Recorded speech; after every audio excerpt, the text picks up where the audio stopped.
Hello students, I'm Dr. Neenu Gupta from the Department of English and Cultural Studies, DAV University, and today I'm here to introduce you to cultural studies. A very important, a very much in a relatively new discipline in which a lot of research is going on and there is a lot of research scope. And even if you're not interested in research, this faculty, this discipline helps you to be very aware of your surroundings, because all of us are part of culture. So we can't deny that we can live without culture. We are a part of culture. That's how we live. So we will be dwelling into different sort of definitions and how do we understand. So though it's not very formally structured, but still I've done a bit so that you know how I'm going to go about it. So I've divided this lecture into 4 parts, in which the first part would be a general talk as I'm introducing myself and the subject, right, and the discipline of cultural studies, in which I am what is the importance and what are the advantages of studying or understanding or learning cultural study, right? And the B part, the second part, would be to draw a lineage of the word culture and how it ends up in cultural studies. So a span of around 150 years, right? Matthew Arnold to T.S. Eliot, through T.S. Eliot to Raymond Williams and contemporary studies, right? And the connecting B is the C part, in which we will be looking at how formalization took place, right? How the formalization of cultural studies took place in academia, in the literary world. And then D part would be an interesting part in which we look at the different types of cultures, because when we're talking about cultural studies, we're trying to deny and defy the fixed thing. So when we are trying to defy the fixed thing, that means we are allowing multiplicities to prevail, alternatives to prevail, others to prevail and have a voice, right?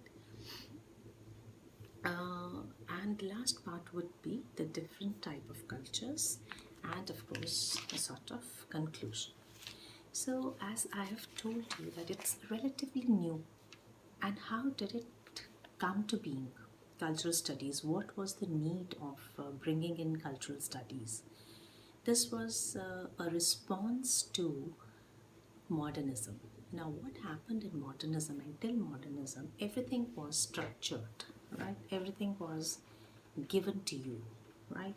And in postmodernism, these old meta narratives, these old canonicals, I'm not sure whether the terms are clear, so I'll be just explaining in a line or two so that the lecture is comprehensible to everybody.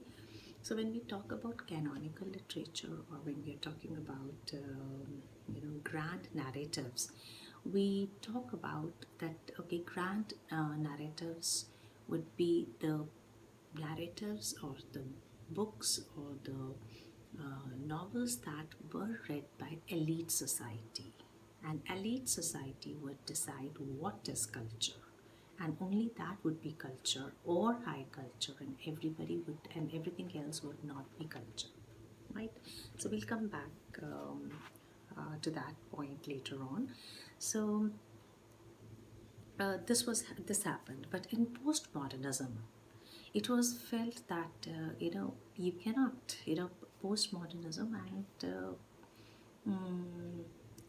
parallel we had post-colonialism also, where the other would be voiced, where the alternatives would be brought in, where the things that were not in dominance would, or power. So I'm bringing in all the terms we should be very familiar with, like dominance, hegemony, ideology,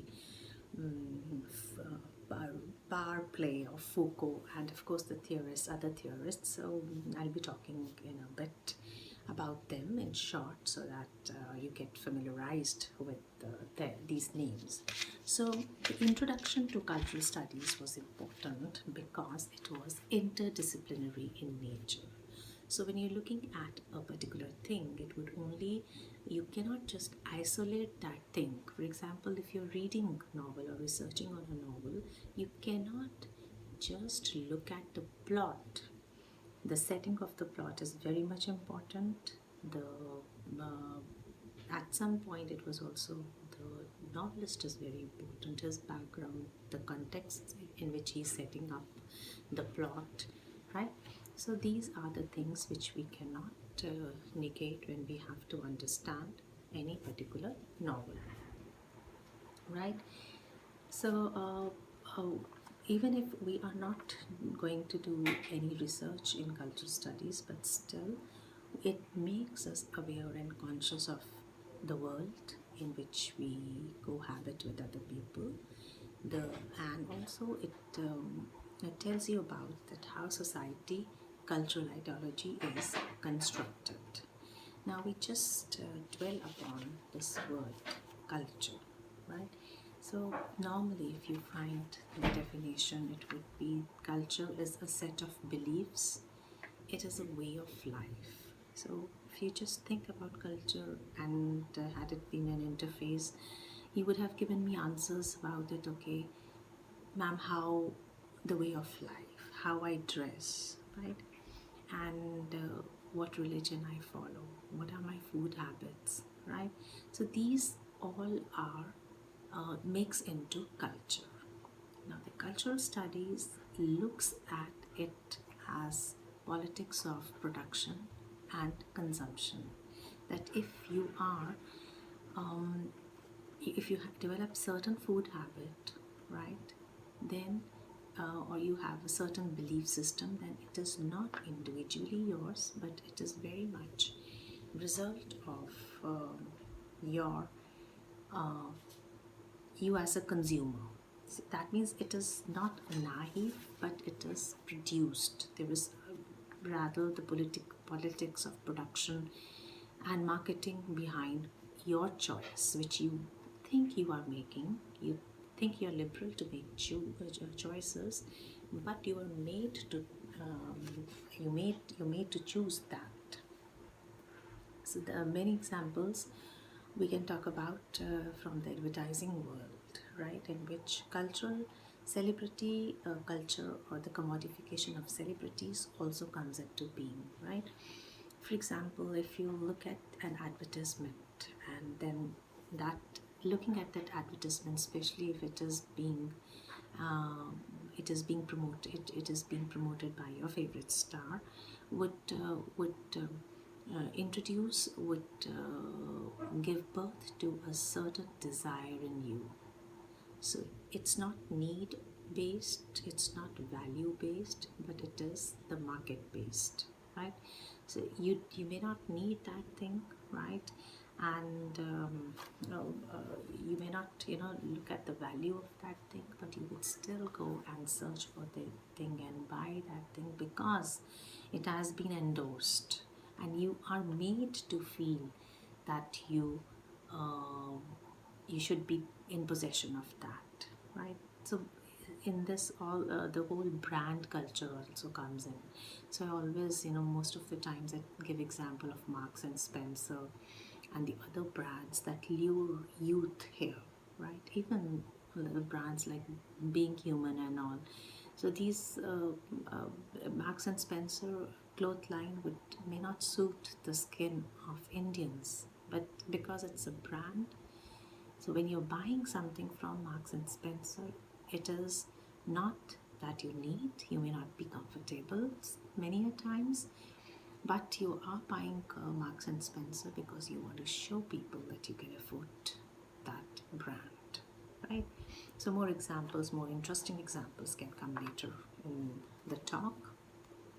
So what are we doing when I'm talking about these brands, when I'm talking about advertisements? So you are analyzing advertisements. So if you look at the advertisement of a car, so when it's a Mercedes Benz, then you will not find a family who would be shown. A middle class family would not be shown which is going in for Mercedes Benz, but there would be a very very a girl would be there next to Mercedes Benz, and many a times you must have noticed that you fail to understand what is being advertised, right?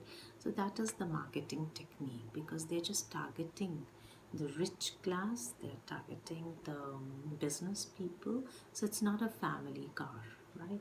But if they are going into the smaller versions of cars, then they would be showing the emotions of a son for an elderly mother, or newly wedded couple going to daughters going to wife's place and all, so they are just tapping in the emotions, and that is what we are investigating into. So cultural studies allow us to investigate the constructed categories of identity, authority, and knowledge. All these three categories, we feel that we are liberated. We have choice to, we have our own identity, right? We have the authority to choose, and we have knowledge from which we can make choice of how do we live our lives. But this is not so, right? So now how it came into being, right? So Matthew Arnold gave us this talked about culture, but his definition of culture was that what best is thought and said in the world. For Matthew Arnold, that was the culture. Now, when that means that whatever elite class was doing or was preferring would be culture, and rest is not culture. So high culture is only high culture, right? And uh, this view on culture remained for a long time in 19th century, even till the mid of 19th century. Now, through industrialization, Marxism. So coming to Marxism, if you are familiar with the base and superstructure model, we have economy at the center, right? Economy and base superstructure. In base and superstructure, economy is at the base, and it determines superstructure, and culture is a part of superstructure, right? That means culture is dependent upon economy, right? But economy is not dependent upon superstructure. And culture, all the cultural activities, whether all the art forms, music, painting, all the traditions, all the institutions, they all fall in superstructure, right? This is what Marxism believed. That means Marxism was being authoritative, like Matthew Arnoldian high culture. That means it would be fixed. That high culture would always be constant, right? High culture would always be consistent. That whatever rich are doing, whatever people in power are doing, would be high culture, and whatever is left is not high culture, not even culture, right? So similarly, Marx, whatever is economy is at the base, and whatever else is at the superstructure or the periphery, and it does not actually influence economy. That means there is a sort of fixedness. So one important thing that cultural studies and understanding of cultural studies we do is that we are trying to read into the dynamics. So one thing, before I have already told you that there is more than the dominant culture, and that cannot be negated, or those cannot be negated, because there are more than one, right? And secondly, high culture cannot be fixed. There is always a dynamics involved which can bring the alternatives in. So we will be talking about this structuring principle in a bit, right? So now I come to that how this came into being, and there was always a division between high culture and low culture till 1950s, when in Great Britain there was a group that evolved, who began into, and these were the theorists that came themselves. They were from working class, and they jumped into F.R. Leavis tradition, right, in which they brought in this idea that culture is made by the majority of the people, not the minority of the people who are dominant, but it is made by the working class people.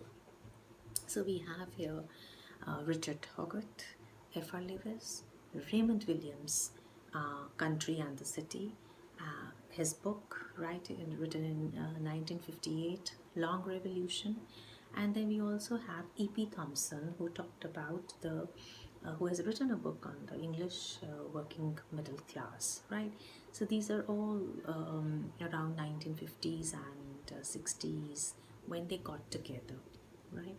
And they talked about that we cannot ignore the alternatives that are available in the society, and there cannot be any one rule that is universally applicable. So there cannot be any scientific objectivism, right? I'll just elaborate it a bit because it is very important.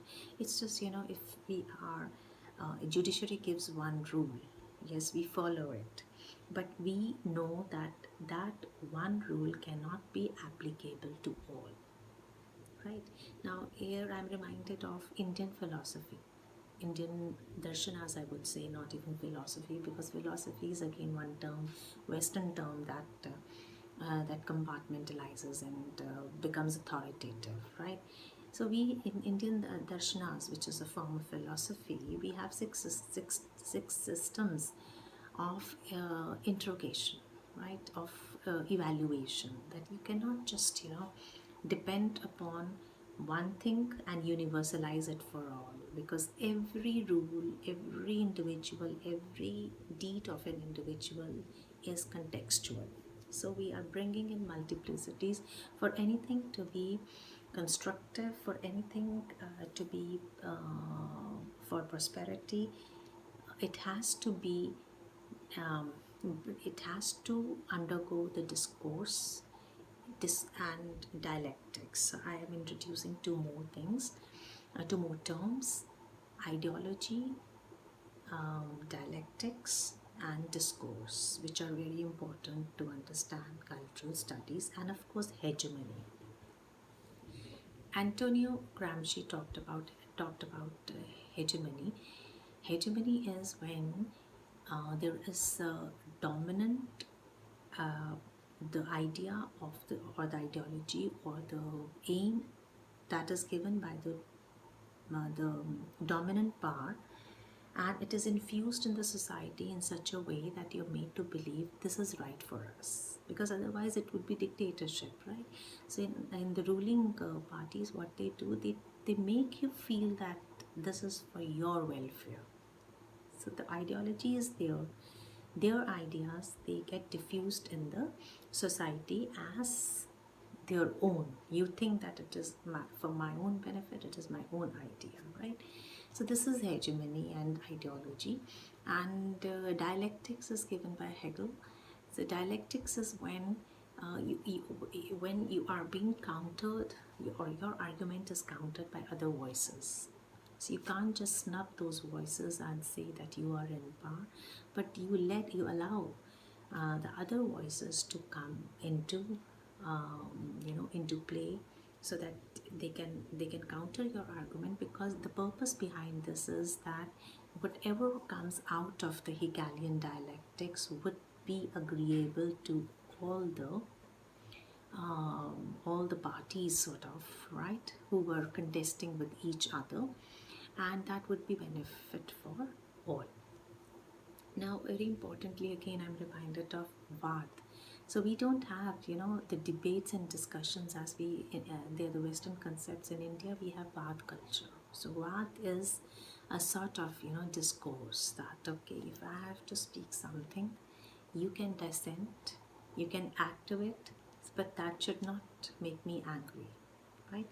I should be very accommodating and inviting the counter arguments, because I know that I have to satisfy, if I have to over if I am very confident of my argument, then I have to satisfy the counter arguments, and if or it will give a broader understanding of where I am wrong. So the base at the base of this vad is that you will get a very productive result, right? So coming back to the efforts that the people, the theorists who were very concerned about the working classes. Now, what their aim was to make the working classes conscious of their surroundings, the politics that ruled um, the the circuit of culture. Circuit of culture is again a term that's given by Stuart Hall, in which he talks that there is a circuit of culture that is going on in a society, from production, desire, marketing, consumption, and this goes on, right? So these they wanted now, and Raymond Williams has talked about again very the concepts he's given very good terms of dominant to residual, right? So dominant is something which is dominant, as the name suggests, which is in power, but as T.S. Eliot talks about society and Raymond Williams talks about culture, that whatever is apart, dominant, like in base superstructure model, dominant is in the center, but there are other forms of societies or cultures that are at periphery. And very importantly, when we study cultural studies, we are taking this inclusive approach. We are trying to understand that we cannot just be blind to the peripheral structures, peripheral cultures, peripheral politics, peripheral societies, because there is dynamics involved. Whatever dynamics in a society, I'll give you example of politics to make this thing clearer, that whatever is in the center, I've told you it's dominant. So let's say it's some political party. So we cannot ignore that there are other political parties who are also at the periphery. Periphery means they're not at the center. And out of these parties, there would be some parties who partially agree to the dominant party's ideology. There would be other who don't completely agree. There would be some who would completely disagree to this. That means there are dissensions, there are contentions, and there are some sort of there's some sort of instability in the whole structure, which will not allow dominant to rule forever. So it's not fixed, right? Now, what happens at the periphery, whether it is culture, whether it is society, whether it is music, whether it is cinema, whatever cultural practice, fashion also comes into being here. Whatever is popular here in the center would at periphery, and so, like if long kurtas, they are not in vogue, right?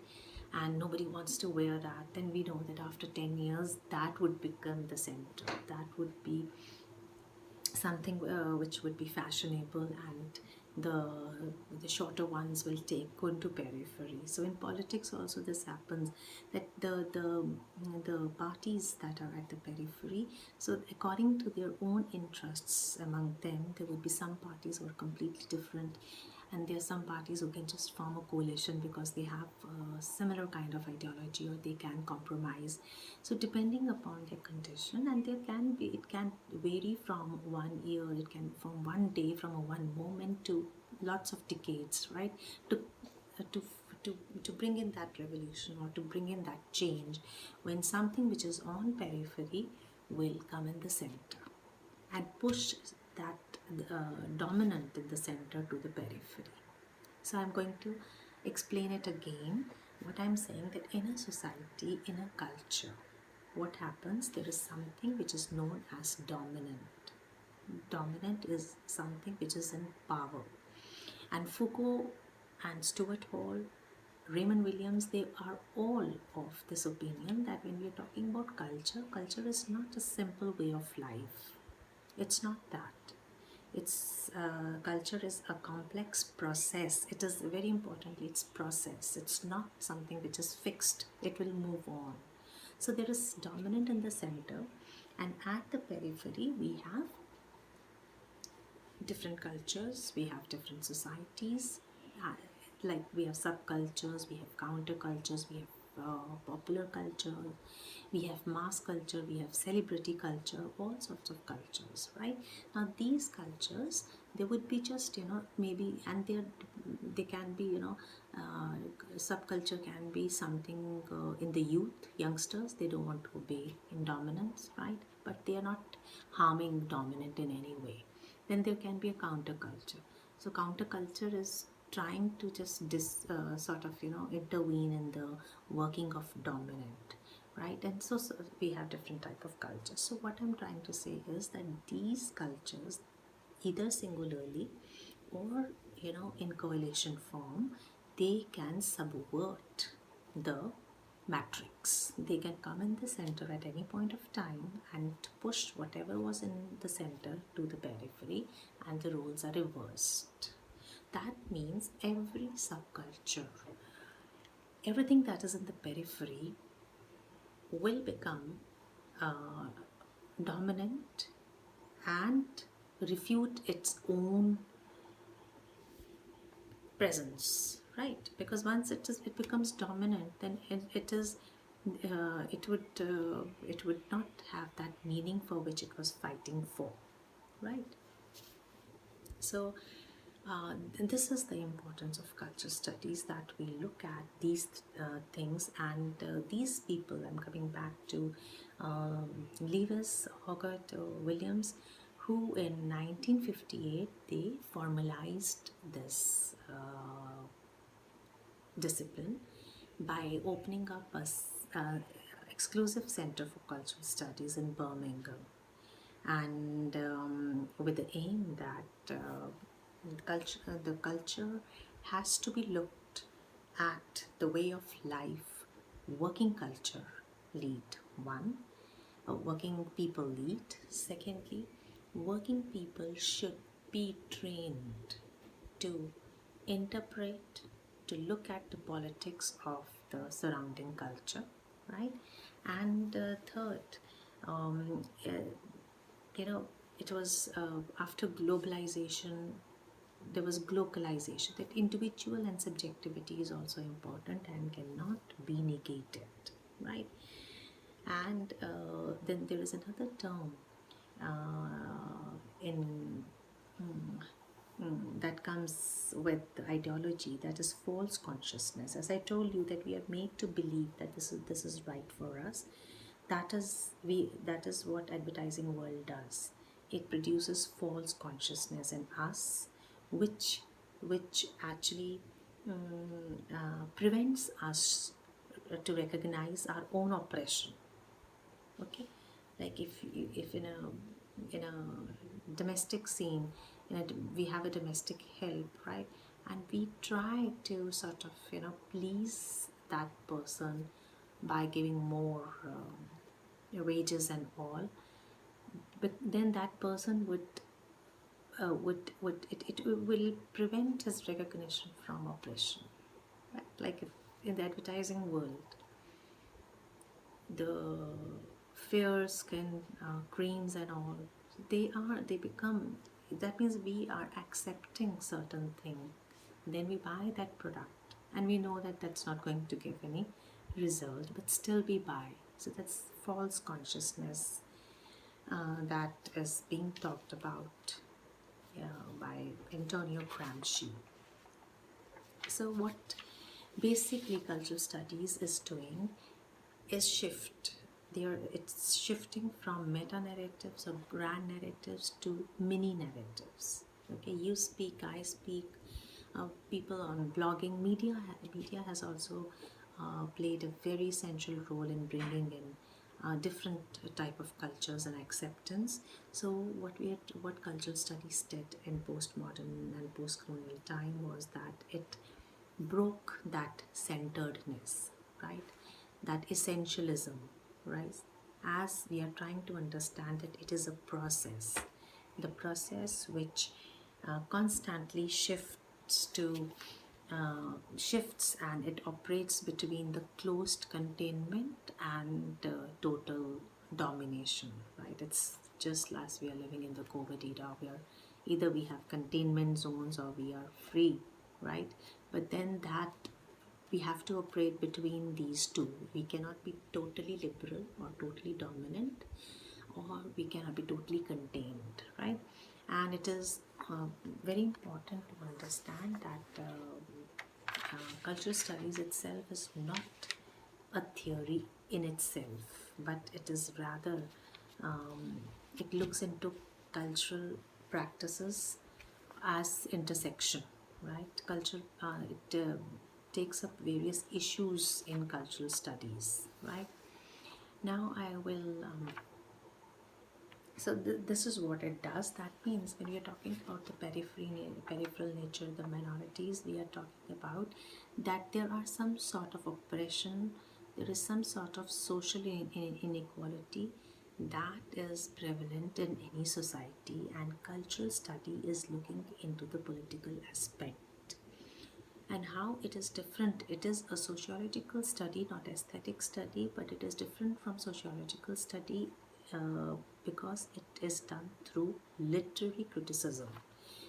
And literary criticism looks into the politics of construction, production, dissemination or marketing, and consumption, where they all are semiotic and signifying practices or discourses, right? Now, when I'm talking about that, it we are moving from fixedness to a process. Then how culture study helps into looking at this, and where is the shift, and how do we practically do it? Now, we'll try to understand with the definition of text. Now, in the modern times, what did text mean? Text means something which is written. But in cultural studies, text is any mode of representation. It doesn't have, it is not in fact canonical. So any mode of representation means, for example, what pen I'm using, what color I'm wearing, what clothes I'm wearing, how I'm speaking. So this is language also, Socialian studies, yes, social talks about language, how language and culture they are related, and how language is also a social construct. Like if I'm shooting a video and I'm supposed to talk to postgraduate student, and I'm talking about cultural studies, then I have to make a choice of words that are allowed in such type of interaction. And when I'm talking to a friend or my family, then the choice of words can be actually not a choice, or they can be a very different type of it can be a very different type of language, and they can be very different so it's a social construction. It has the cultural dimensions, even the language, right? So what we do, coming back to text. So text is any mode of representation in cultural studies. And what will this do? Because as it is interdisciplinary, when we look at a certain object, for example, we have a pen, or we have something, maybe a glass, or some attire. So we are trying we have coffee houses, we have cafes, right? So we take that object and try to read or analyze. For example, if we take cafes, so we analyze that how the cafe culture is different in two different cities, for example, maybe three different cities. So we can take cafe culture at a place like Jalandhar, or at a metro in Delhi, or it can be a cafe culture in an educational city like Chandigarh. So you can dwell on a different type of questionnaire and look at that what is the difference in a footfall in different cafe, what are the reasons, what age group goes, and why do they go, why, how they afford such expensive coffee and all, right? So but this is that we are looking into, we are taking it as a text and we are reading it and analyzing it, right? And then we are looking at that, okay, how this is produced, how it is marketed, the whole economy, how it is involved, right? What is the politics, what type of people go to cafe, right? At what time do they go, how the desire is produced. So we are trying to analyze it sociologically, objectively, form, structure, content. So we're trying to create meaning of the cafe culture. What we have done through cultural studies is we are mapping the relations and connectedness, right? So that means cultural studies is committed to understanding power, relationships of culture, power, context, how we understand, and how the knowledge is produced. So I think I'll move on to the last part, in which I'll familiarize you with certain concepts and terms, and talking about different type of cultures, right? Maybe if the time permits.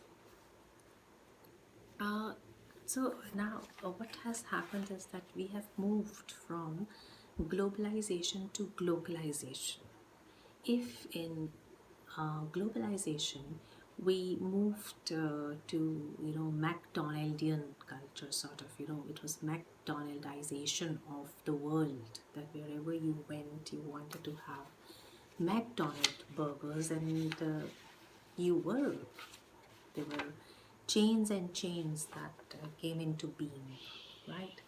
So this was known as Fordist model till 1970s, when it came into crisis. Fordist model is that, okay, Buddha, the icon comes into being and the desire is produced, then multiple, there is production in industry of Buddha, everybody's buying Buddha, clothes, baby Buddha, that sort of.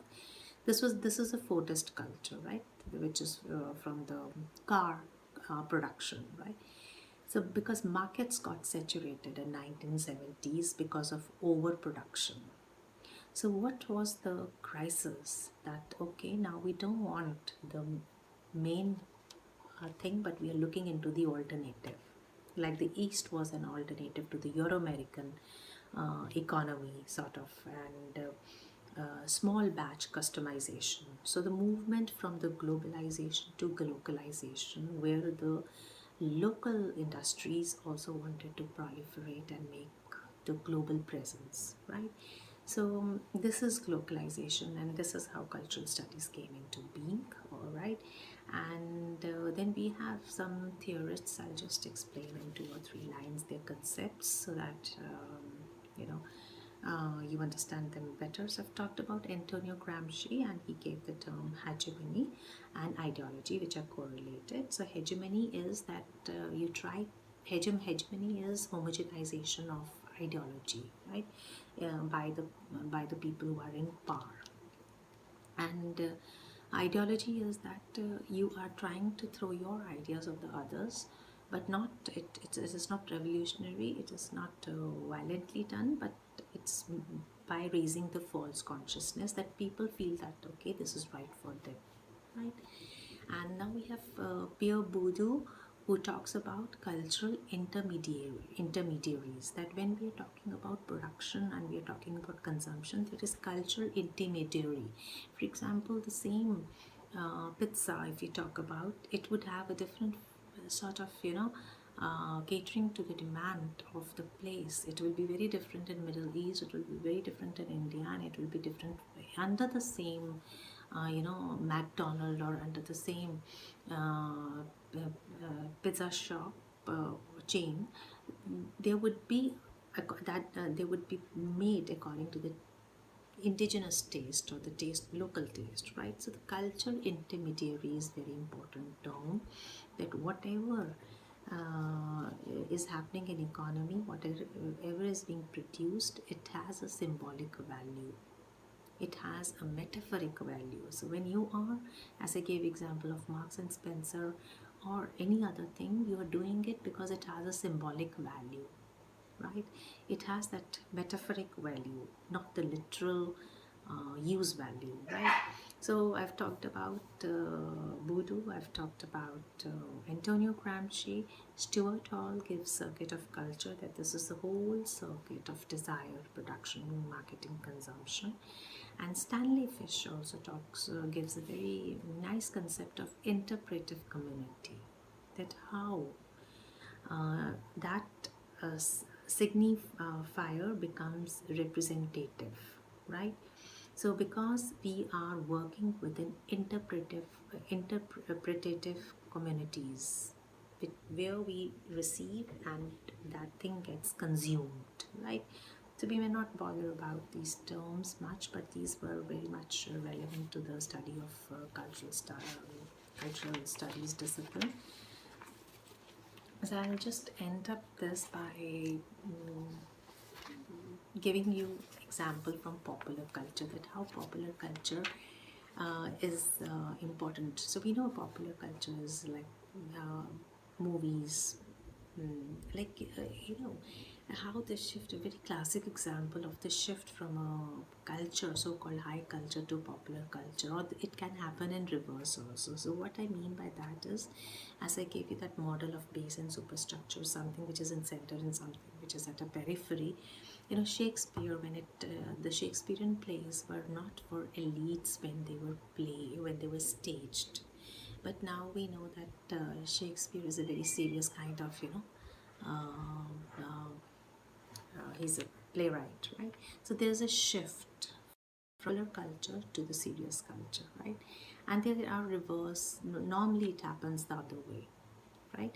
So what I'm trying to say is that the definition which stated that culture is a particular way of life gets demobilized or get mobilized by popular culture. Popular culture says it is something which is widely favored. So it cannot be a particular way of life, it can be a residual which is moving to the center, right? So it's not fixed, it is mass produced, right? So I'll end this on by giving you a very interesting example of given by Pramod Nair, the example of mall. Now we all go to mall, right? Now how a mall can be a subject of cultural study, and it's a lot of variants. When you enter mall, it is a space of consumption. You just spend money there, right? It's a symbol of modernization, systemization, consolidation, right? Modernization, systemization, and consolidation, where you get everything under in one building, under one roof. You can buy any brand, right? And you can buy anything. And it is sanitized city for strolling. See, it is a very secure and very clean city where you can enjoy ACs and move around in hot summers, right? So you can stroll, you may not buy anything, which is otherwise very difficult when you go to a shop and shopkeepers are ogling at you with the hope that you're going to buy something, right? It is a very secured, guarded place, right? And it is also an escape. In some cases, it's just an escape. You don't want to do something, you go to mall, right? So that means it is a sort of hyperreal. Hyperreal is again a term that's given by Baudrillard. Hyperreal means you think it's real, but it is fantasy, it's utopian. Dream that, okay, you can buy, you think you can buy, but when you go, you're not able to buy much, right? And there is always a never-ending fluidity. Shops would never be empty. There would be fluidity of everything, right? It's postmodern secular space. So you don't look at, sometimes which you tend to do, you don't look at the religion. You don't, look at the gender. You don't get narrowed down, but you get expands, because one shop has lots and lots of people who are in service, right? And it is an icon of globalization of culture, right? And last but not the least, it is in hybrid. It's an hybrid where you go as an escape, you go because you just want to meet people, you want to take strolls. It's an hybrid where you just go to eat, right? And it's not only that you're going to shopping, but you're also trying to sort of wait away your time. Sometimes you just want to be with your friends, right? So it's in hybrid, and sometimes you just go to gaming zone, watch a movie. So it's a mall, which is supposed to be a shopping mall, but it may be that you visit it without shopping at all. So I think I'll have to conclude here by, so the concluding remarks on cultural studies is it's something which is applicable, which is very much applicable to any damn thing in which you are situated, right? So it deals with a variety of historically and geographically located cultural formations, and cultural studies concerned with the construction, signification and resistance of individual groups in relation to dominant cultural formations. Methodology is unsettled, and that means it's always questioning itself, and that is what I talked about, that it is a process which keeps on, and we are looking at the shifts, but we also are being alert and aware of the politics of construction. Politics, it's as much politics of theorization as it is theorizing of politics. So here I end my lecture on cultural studies. Thank you.